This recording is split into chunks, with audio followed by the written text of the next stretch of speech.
Ben, obviously we talked to you in Vegas and we haven't talked to you since fall camp started, so how's it been so far? It's been awesome. It's fun to work all summer, work all spring, and then be able to come out there and actually put the pads on, hit each other, be a little physical, put all the stuff that you've been working for, all the decks, 300s all together, and put it all together to be able to put something on the field. You were talking, when we were down there, you were kind of saying that, there's a lot of guys that have opportunities to step up and stuff, and that's kind of why you're excited about the defense. Now that you've kind of been through camp, how much has that been cemented, and I guess how are you feeling about it? Yeah, I think a lot of those guys have, and even more guys have emerged on, the second and third team, and even some of the freshmen who, in the summer sometimes when it's just 7-on-7 and some of that non-padded stuff, you get a different feel for some of the guys, and some of the guys came out in this fall camp, really stepped up and worked their way into the mix. Where do you think this defense can be better this year now that you're about halfway through into camp?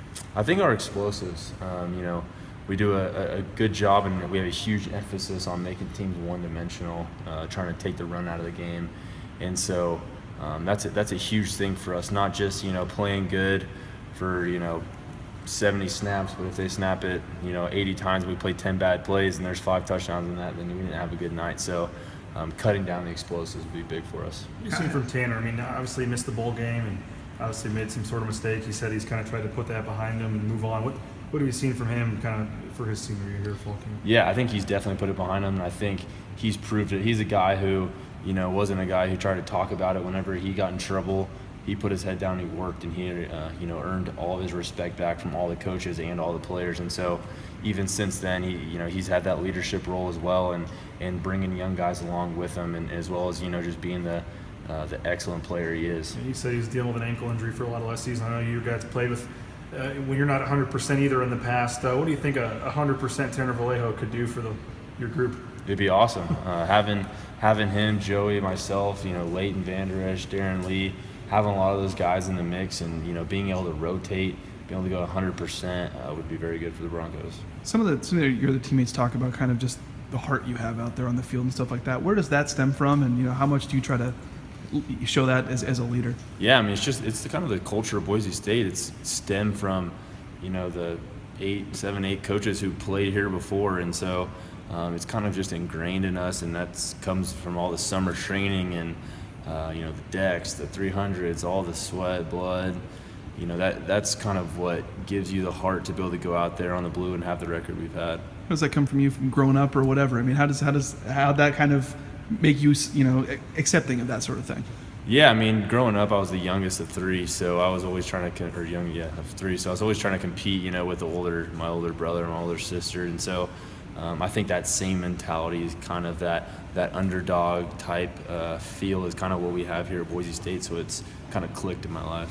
You get a front row view to the defensive line every day. How's that unit coming along? And I know us guys, maybe some young guys out there, maybe some questions. How do you feel like they're progressing? Yeah, definitely a lot of young guys, and that's always been a very big question, trying to a lot of big skilled players we had leave, and so like I talked about, a lot of those guys have stepped up tremendously and filled a huge role and done their part and excelled at what they're best at, capable of doing. And so we're really, really excited for what they've done, what they can do, and excited for everyone else to see that come game day. So at this point, 2 weeks from today, are you wish you were playing tomorrow? Are you happy you guys have the 2 weeks still? I know school's starting, you're probably not looking forward to that, but where are you at kind of at that point? Yeah, we're taking it day by day. Fall camp is fun, especially when you get older. You enjoy everything, no matter what it is. But we're taking it. If we've got two weeks extra to prepare, we'll use those 2 weeks to the best of our advantage. If we play tomorrow, I think we do the best we can to win the game. Have you watched much film on UL? Yeah, we definitely. Their running back, I don't know how much you know about him, but McGuire, he's had a couple 1,000-yard seasons. What have you seen from him? Yeah, heck of a player, big back, fast, shifty. He can do it all. So we'll make sure we prepare for him. We got J-Mac out there, and as well as a few other guys in the stable. So having those guys to practice against is definitely an advantage for us. They're making a big deal about the humidity and the heat down there and stuff. You're from Texas. I don't know. What do you think that's going to be a factor at all, or what do you guys preparing for that? I personally love the humidity. I think you get looser, you're able to go. I'd rather sweat than be in freezing cold weather.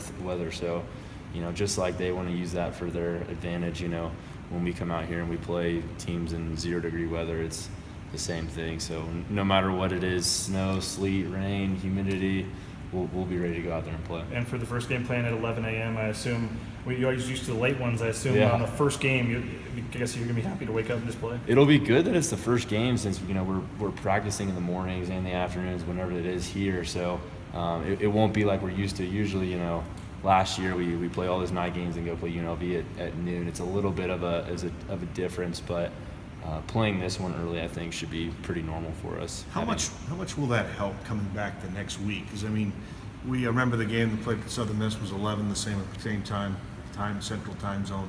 You get back 8:30, 9 o'clock. How much having a legitimate, reasonable time that you get back helps when you don't have to get back at 5 in the morning? It's huge. I mean, being able to come back and truly relax and take the night to watch some other football and truly just kind of decompress, reflect, just to kind of maybe even forget about football for a few hours is huge. And so we'll definitely use that to our advantage. Like you said, whenever you have those midnight games like we have and you wake up, and especially when we got short schedules, it's wake up or go to sleep, wake up, and you're football again. And so we'll definitely be using that to an advantage for us.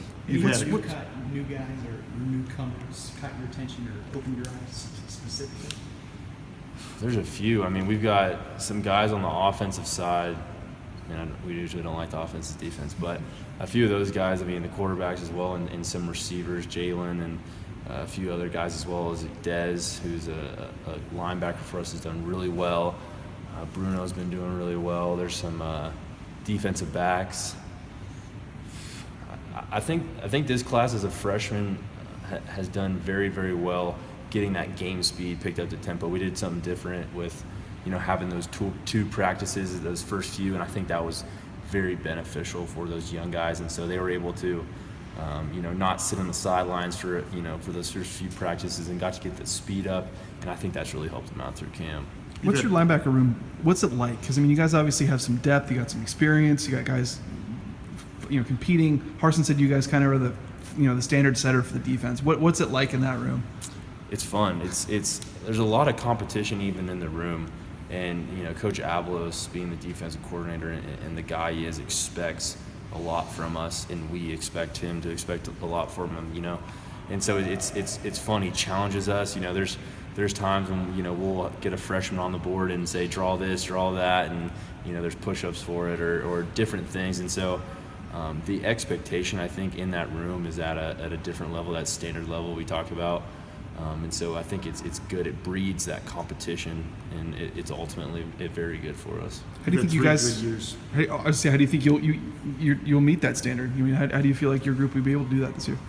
Just got to focus on doing what we're doing. It's doing our job, holding each other accountable, making sure we're accountable, and the whole trust thing. It's if we can do those things, I think we'll be able to hold that standard, and we want to make sure that we do that. You've had 3 good years here. What do you want out of your senior year? Another good year.